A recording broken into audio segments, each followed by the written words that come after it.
Oke, saya mau bertanya ke Mas Ega, bagaimana tentang mitos dan legenda yang berkembang tentang kolam segaran ini? Kita sekarang berada di inti dari ibu kota Majapahit yang ada di Trowulan, yaitu sebuah kolam yang dibangun pada masa Majapahit seluas 6,5 hektar atau sekitar 65.000 meter persegi.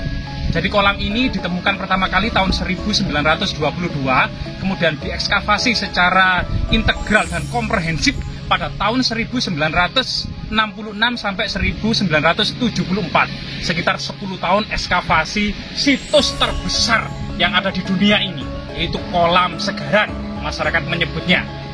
Kolam segaran ini yang kemudian sangat identik dengan tata letak ibu kota Majapahit, dan dari sinilah kemudian sketsa, gambar-gambar kemudian tentang perkotaan, situs perkotaan kuno pada masa Majapahit ini kemudian direkonstruksi. Situs kolam segaran ini yang berkembang di masyarakat dalam mitos dan legendanya merupakan cerita pada masa Majapahit yang sangat familiar pada masyarakat setempat saat ini, yaitu di kolam segaran ini pada masa Majapahit dibangun mandapa menjulang tinggi di tengah kolam, ibarat laksana sekutung bunga teratai mekar di tengah danau. Jadi bunga lau ini kemudian untuk menyambut para tetamu dari luar negeri, kemudian dikasih susuguhan atau hidangan yang semua alat-alatnya itu terbuat dari emas dan permata, gitu ya. Kemudian ketika jamuan terus berlangsung sampai kemudian selesai makan, kemudian alat-alat yang terbuat dari emas dan permata itu langsung dibuang ke kolam begitu saja. Ketika ditanya, loh, apakah itu dibuang? Iya, itu dibuang. Karena memang kita hanya satu kali pakai peralatan saja. Karena Majapahit itu sangat kaya raya dan memiliki koleksi peralatan makan itu sangat banyak dan tidak pernah kemudian kehabisan. Wah, luar biasa sekali Majapahit.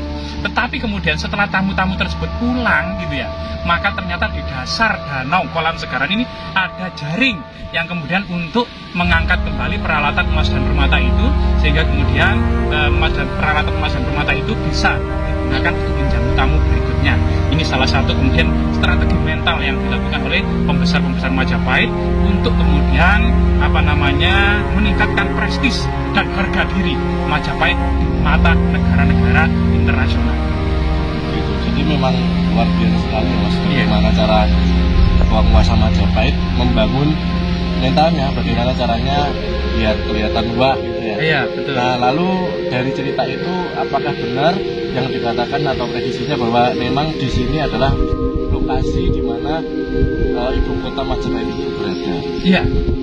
Memang tidak bisa dipungkiri dalam mitologi Jawa itu keraton itu berpindah-pindah tempat. Dalam literasi, misalnya dalam kitab Berita Cina pada dinasti Ming, yaitu rombongan ekspedisi yang dipimpin oleh Iltumisi, Siti dan Kausing yang hendak menghukum Raja Kertanegara karena melukai utusan Kubilai Khan yaitu Mengki, itu kemudian melakukan armada pasukan yang besar. Dalam cerita itu bahwasanya kemudian armada yang besar itu kemudian berlaku Sedayu, kemudian Gresik, dan Surabaya. Dari Surabaya melanjutkan kemudian kapal-kapal kecil sampai di Canggu.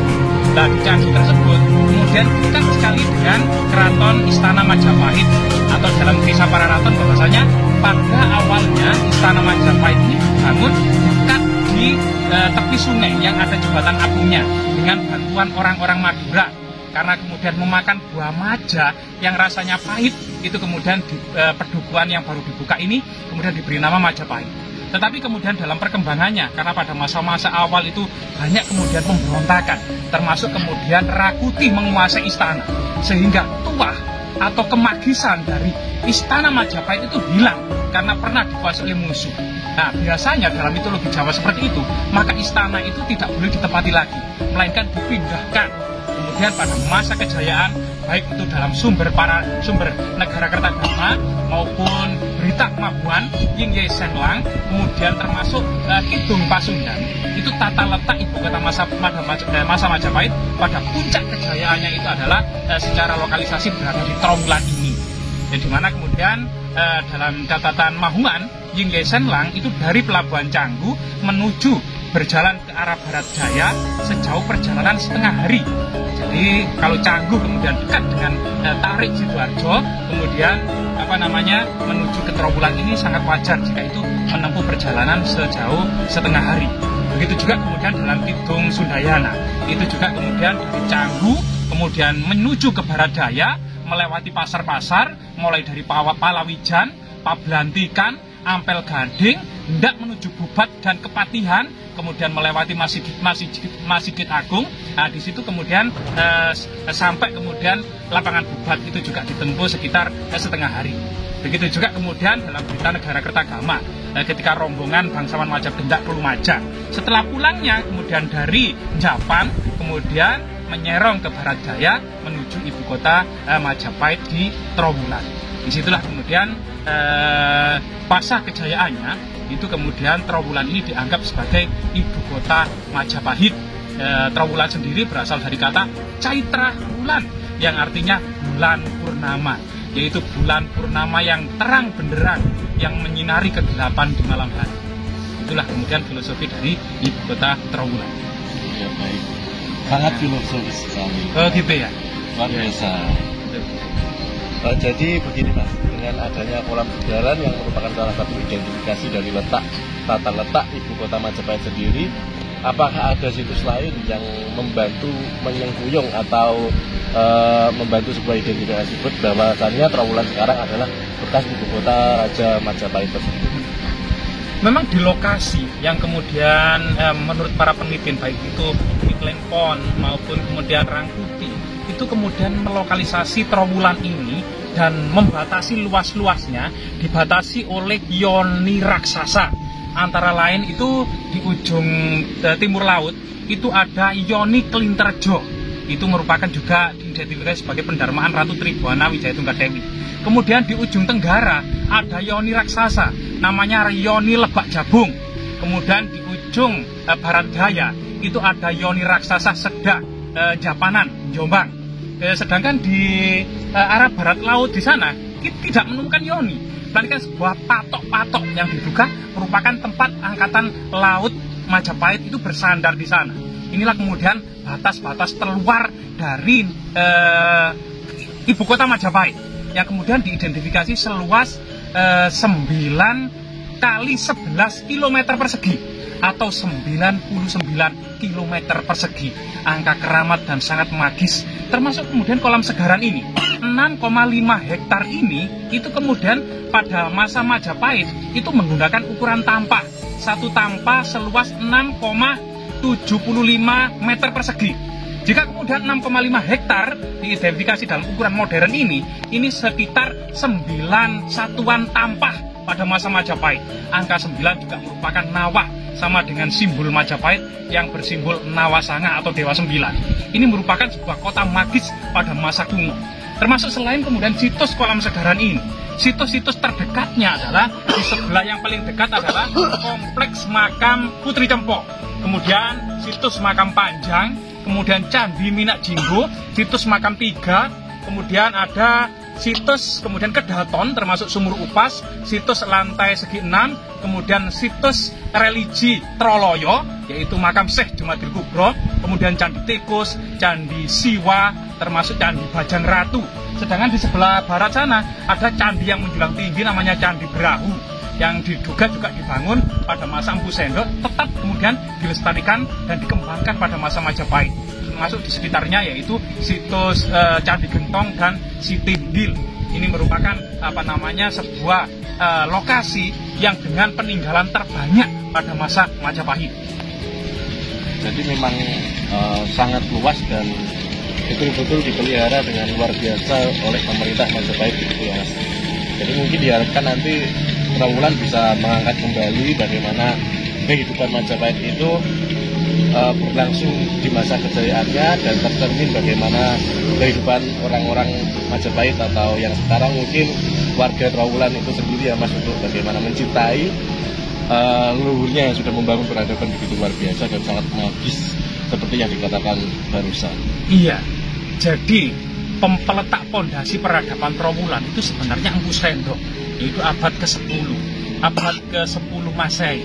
ini Empu Sendok banyak meninggalkan prasasti-prasasti yang ada di Trowulan ini. Bahkan prasasti yang terbaru yaitu prasasti Gemekan. Itu tahun 930 Masehi, juga masa Empu Sendok. Selain prasasti Gemekan, kemudian di Temon juga ada prasasti, kemudian misalnya kemudian prasasti Hara-Hara, itu juga masa Empu Sendok. Kemudian ada sekitar 4, termasuk prasasti Alasantan di Candi Bajang, di Candi apa namanya itu Brahu, itu juga masa Empu Sendok. Kemudian pada masa Singosari juga meninggalkan banyak prasasti, antara lain pentasbihan Arca Joko Dolok di Sitinggih, itu masa Kertanegara, termasuk kemudian prasasti Makam Panjang, itu juga masa Singosari. Kemudian dilanjutkan pada masa Majapahit menjadi ibu kota negara. Jadi di sini kemudian lokasi ini merupakan kipas aluvial dari lereng Gunung Anjasmara, Welirang, Arjuna, dan Penanggungan. Bahkan dalam catatan para raton memang tahun 1451 terjadi letusan Gunung Anjasmara yang sangat besar dan lama, sehingga kemudian abu vulkanik ini benar-benar kemudian banyak menutup perairan, dawuan, irigasi, termasuk Candi Tikus, dan termasuk kolam Segara ini tertutup di dalam kedalaman tanah sekitar 2 meter di bawah permukaan tanah. Ini juga karena aktivitas Gunung Anjasmara yang tercatat dalam kitab para raton ternyata meletus tahun 1451 Masehi.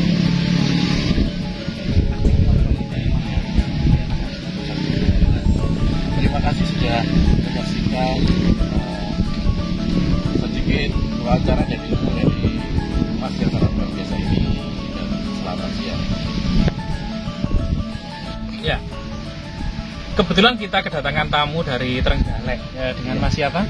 Ya, saya Rama, saya dari Trenggalek dan saat ini menjadi salah satu mahasiswa aktif di Pendidikan Bahasa Jawa Pasca Sarjana Universitas Negeri Yogyakarta. Kedatangan saya ke sini untuk sedikit mengulas tentang bagaimana budaya Majapahit itu sendiri yang ada hubungannya dengan situs-situs yang berhubungan dengan sistem irigasi pada zaman Majapahit. Maka dari itu saya sedikit banyak mengulas dari masnya ini, penjelasan yang tadi sangat luar biasa. Dan sekali lagi, selain yang menjadi legenda atau mitos dari rakyat Trowulan sendiri atau khususnya rakyat Mojokerto, bagaimana sebenarnya fungsi dari kolam segaran ini, Mas? Ya, jadi ini adalah Mas Rama, sedang menempuh tesis S2, ya, mencari gelar master ya. Gelar master. Nah, ini merupakan penelitian di kota kuno Trowulan, yaitu fungsi dan kemudian kegunaan. Jadi situs Segaran selain memiliki nilai estetika, sebuah cita rasa istana dan peradaban Majapahit yang kemudian untuk menyambut tamu dari luar negeri, juga memiliki fungsi profan dan strategis, yaitu untuk kemudian menampung air untuk penyedia air kota Majapahit. Ini pada musim kemarau, tentunya kebutuhan air akan sebuah ibu kota pada masa kuno itu sangat vital.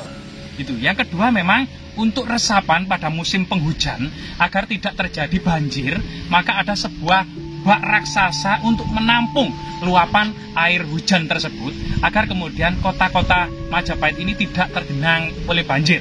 Sedangkan fungsi yang ketiga adalah sama ketika musim kemarau, artinya pertanian-pertanian di sekitar ibu kota Trowulan yang menyediakan lumbung pangan ini harus memiliki ketersediaan dan kecukupan irigasi air pertanian, sehingga kemudian Majapahit yang tentunya mengandalkan ekspor hasil pertanian ini kemudian termasuk sangat kemudian memperhatikan tentang ketersediaan pangan bagi warga kota Majapahit, khususnya kemudian Nusantara pada umumnya. Ini kemudian harus memiliki perhatian yang sangat vital tentang kemudian arti penting sebuah irigasi pertanian pada masa Majapahit, sehingga kemudian pada musim kemarau ada sebuah tempat untuk mengatur debit air di sana yang disalurkan ke sawah-sawah, sehingga kemudian memang kolam raksasa yang sangat besar ini terutama pada musim kemarau juga menyediakan air untuk irigasi pertanian sekitar dan sekeliling ibu kota Majapahit.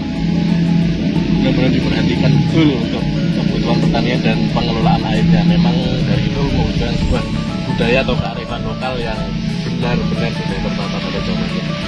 Oke, baiklah seperti itu dan terima kasih.